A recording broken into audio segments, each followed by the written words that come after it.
my friend John said that I needed to do something a little different, something completely random.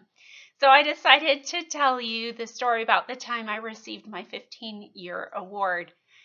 To set the scene a little bit, I had worked for my last company for 17 years, and at every 5-year mark, they would have this ceremony where it was kind of like graduation. For anybody that wasn't getting an award, it was super boring, but if you were getting the award, it was kind of cool because you would go and everybody would clap and smile for you, and they would give you some little doodad. And so when I hit my 15-year mark, I was supposed to get an award, but the only problem is I was traveling. I was out of town that week, and so I missed my big moment. But somebody thought I should still have a little celebration. So what they did was, I kind of knew what was up, but I really thought we were just going to go sit in a little conference room with my coworkers and maybe share a cupcake. But what they did was they called me into like our largest training room. So if it was seated classroom style, it could seat a few hundred people. But when I got in there, there was myself and I think 5 coworkers and someone from HR and the supervisor. So we all sit down and I'm feeling a little awkward because I think I know what's going to happen. And sure enough, the supervisor calls me to the front of the room. Like as if this room was full of people. I didn't have to go to the front of the room. I was already in the front of the room. So I stand up, and then he and the HR person make this little speech about, my contributions. And I'm sitting there staring at my 5 coworkers, and 2 of them, great friends, John and Shells, and they are sitting there on the front row like this.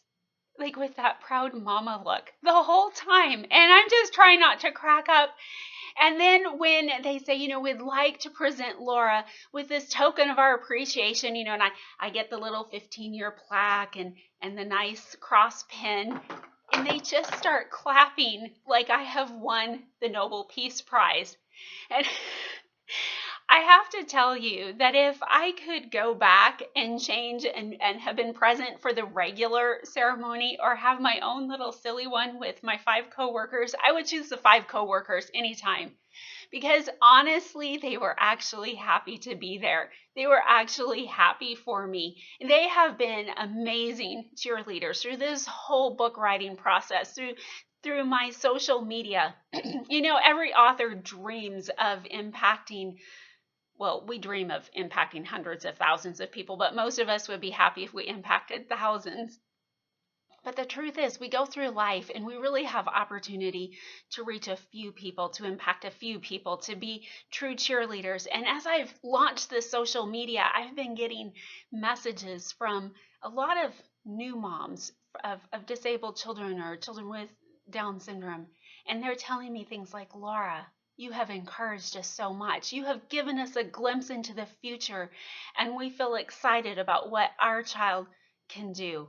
And you know what? To me, that means more than anything. Just like instead of having my great big auditorium of people politely clapping, those few people that you can reach and really impact, that's where it's at. And of course, I do still dream and hope that my book will have an impact on thousands of people.